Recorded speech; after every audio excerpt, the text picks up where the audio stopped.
11 जून 1993 पंजाब के मानसा में मूसा गांव में भोला सिंह और चरण कौर के घर में एक लड़के का जन्म होता है। बच्चा बड़े होते होते 16 साल की उम्र से ही सिंगर बनने के सपने संजोने लगता है और 29 साल की उम्र में वो लड़का देश दुनिया में अपनी गायकी से लाखों यूथ के दिलों की धड़कन बन जाता है। होटल में बर्तन मांजने वाला एक लड़का जिसके गानों को सुनकर आसपास बैठा स्टाफ उसके गानों को खूब एंजॉय कर रहा था, जिन्हें ये नहीं पता था कि जिन गानों पर वो थिरक रहे हैं वो उसी बर्तन मांजने वाले लड़के ने लिखे हैं। वो लड़का कोई और नहीं सिद्धू मूसेवाला ही था। जब वो कनाडा के एक होटल में बर्तन मांजने का काम करते थे। इनका असली नाम शुभदीप सिंह सिद्धू और प्यार से इन्हें गग्गू बुलाया जाता था। सिद्धू पंजाब के मनसा गांव में मूसा पिंड के रहने वाले थे और जब सिद्धू को सक्सेस की बुलंदियां मिलती गई तो इन्होंने अपने पिंड को अपना नाम दे दिया, यानी सिद्धू मूसेवाला। सिद्धू ने 5th क्लास से सोच लिया था कि बड़े होकर बनना तो सिंगर ही है। शक्ल सूरत के मामले में लोगों ने सिद्धू को काफी बुली किया और इसके जवाब में सिद्धू ने कहा कि मुझे मेरी शक्ल पसंद है और मेरे घर वाले भी इसे पसंद करते हैं, तो इससे उन सभी लोगों को कोई प्रॉब्लम नहीं होनी चाहिए जो मेरी शक्ल सूरत पर अपनी राय दे रहे हैं। सिद्धू के पापा आर्मी में थे, लेकिन एक हादसे के दौरान उन्हें चोट लगने की वजह से पुलिस फोर्स ज्वाइन करनी पड़ी और सिद्धू के माता पिता चाहते थे कि सिद्धू सबसे पहले अपनी पढ़ाई पूरी करे, बाकी सारी चीजें बाद में। तो भैया सिद्धू ने भी मम्मी पापा की बात मानी और स्कूल खत्म करके लुधियाना में ही गुरु नानक देव कॉलेज से इलेक्ट्रिकल इंजीनियरिंग की पढ़ाई शुरू कर दी। लेकिन सिद्धू जो कर रहे थे उसमें उनका कुछ खास मन नहीं लग रहा था, तो उन्होंने सोचा कि क्यों ना गाने गाए जाए। लेकिन इसमें भी प्रॉब्लम थी क्योंकि उन्हें गाना लिखना आता ही नहीं था। वो चाहते थे कि कोई लेखक उनके लिए गाने लिख दे।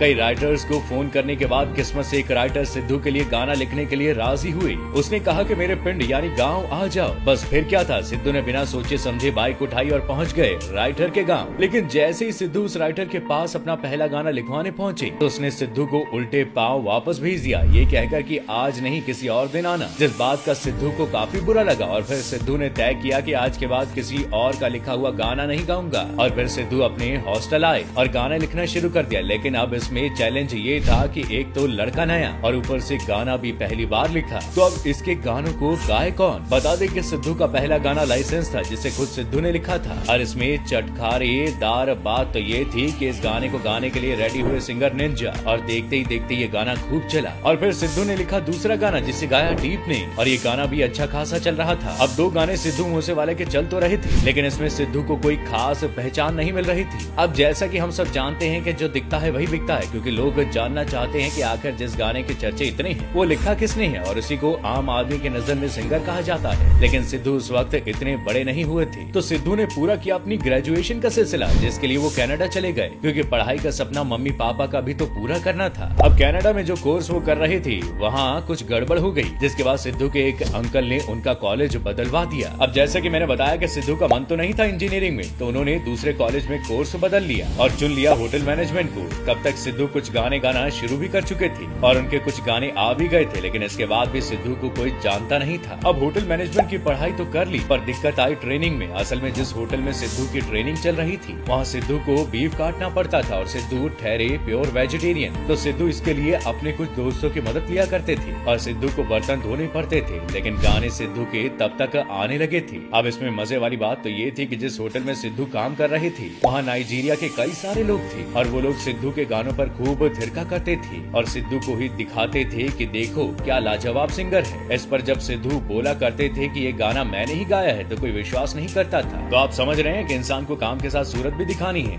आपको काम को नाम मिलेगा, तो सिद्धू ने ये वक्त भी देखा। फिर कनाडा में ही सिद्धू ने एक गाना बनाया जी वैगन, अपनी पहली म्यूजिक एल्बम बनाई PBX1 और एक गाना बनाया अपने हिटर्स के लिए जिसका नाम था लाइफस्टाइल। और देखते ही देखते सिद्धू के गाने खूब धूम मचा रहे थे और बड़े बड़े म्यूजिक चार्ट्स पर सिद्धू के गाने भी लिस्ट में होने लगे और सिद्धू एक जाना माना नाम बन गया। लेकिन सिद्धू का बुलंदियों पर चढ़ना उनके कुछ हिटर्स को पसंद नहीं आ रहा था और वो उनकी शक्ल सूरत पर कमेंट करने लगे। लेकिन सिद्धू तो हमेशा से ही बोलते आए हैं कि मैं तो एक जट परिवार का लड़का हूँ, उन्हीं के जैसा दिखता हूँ, किसी हीरो जैसा दिखता नहीं हूँ और बॉलीवुड में मुझे जाने का कोई शौक भी नहीं है क्योंकि बॉलीवुड मेरी समझ से परे है। सिद्धू अपने तरीके से गाने लिखते हैं, उन्हें गाते हैं और उनका कहना था कि वो अपने आसपास जो देखते थे वो फील करते थे, उसे वो अपने शब्दों में उतारा करते थे। सिद्धू मूसेवाला के गानों से यूथ में काफी थिरकन थी, लेकिन आज वही थिरकन उनके पुराने गानों पर भी नजर आएगी क्योंकि हाल ही में 29 मई की शाम 5:30 बजे मूसेवाला की गोली मारकर हत्या कर दी गई। जहाँ एक तरफ इंडिया का सबसे सबसे यंगेस्ट सिंगर अपनी पहचान देश दुनिया में बना ही रहा था, तो आज वो पहचान थम गई। गैंगस्टर लॉरेंस बिश्नोई के करीबी कनाडा के गैंगस्टर गोल्डी बरार ने सिद्धू मूसेवाला की हत्या की। पुलिस का दावा है कि 8 हमलावरों ने मूसेवाला पर हमला किया था और जिस जगह हत्या हुई वहां से 3 AK-94 राइफल की गोलियां मिली हैं। बता दें कि पंजाब में AK-94 को यूज करना काफी रेयर माना जाता है। सिद्धू मूसेवाला ने दुनिया छोड़ने से पहले एक गाना लिखा था जो काफी चर्चित है। वो चौबर दे चेहरे उत्ते नूर दस्तानी ऐदा उठेगा जवानी विच जनाजा मिठिए। ये गाना सिद्धू मूसेवाला ने वाजर रैपर के साथ मिलकर 15 मई को रिलीज किया था। शायद उन्हें पता नहीं था कि ये उनकी जिंदगी का आखिरी गाना होगा, जिसके बोल उनकी लाइफ में 7.5 बनकर आएंगे और इसी गाने के बोल सच होने वाले हैं। महज कहते हैं ना कि जिंदगी और मौत कब किस रूप में आ जाए कोई नहीं जानता। शायद यही वजह थी कि सिद्धू ने ये गाना अनजाने में खुद पर ही गाया था। आज भले ही सिद्धू हमारे बीच नहीं है, लेकिन उनके गाने एवरग्रीन ही रहने वाले हैं, जिन्हें सुनकर सिद्धू हमेशा याद किए जाएंगे। आपको वीडियो में दी गई जानकारी कैसे लगी हमें कमेंट करके जरूर बताइएगा। आपका बहुत बहुत शुक्रिया।